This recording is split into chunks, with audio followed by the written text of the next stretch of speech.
This week, reports of an email surfaced that journalists at the SABC were not allowed to use these words. Compound, Homestead, Zumaville, Nkandla Gate, Julius Malema. If this was the SABC, I'd be fired and the show would be called Late Night News with Nolin Maolwane Sango. So it's not enough that we have to pay for Zuma's personal RDP project in Nkandla. We now can't even talk about it, huh? Handing out the race card like it's a pamphlet for penis enlargement, presidential spokesperson Mark Maharaj had this to say. He said words like compound and homestead reminded him of apartheid and they should be banned from the state broadcaster. Mr. Maharaj, compound is a term used in maths and science. Huh? How do you expect children in matric to do revision now without using those words? It must be rough working at the SABC, huh? We got our hands on a tape of how people at the SABC get trained. Check this out. You must never use these words. Never, never, ever.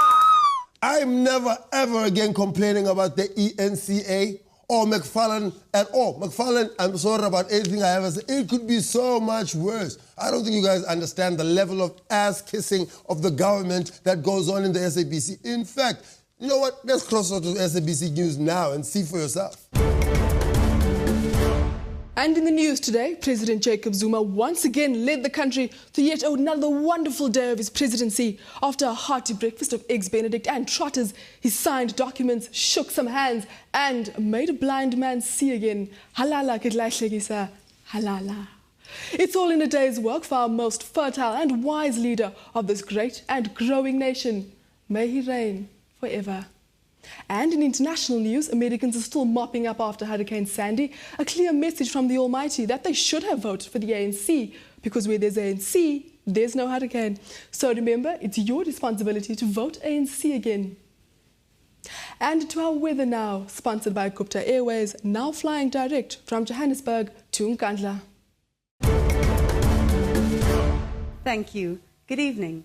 It's raining softly with a chance of romantic mists across KwaZulu-Natal, and ANC members are encouraged to cuddle up and make more delegates. The sun is beating down on Gauteng, exposing treacherous comrades who are calling for change. Gale force winds and all-round counter-revolutionary weather continue to whip the Western Cape. This cold front is expected to continue as long as the Zilla weather system presides in that dark part of the country. Yeah, ladies and gentlemen, you saw it with your own two eyes, huh? The wonderful news of the world from the SABC. Don't go anywhere. We'll be back after the break.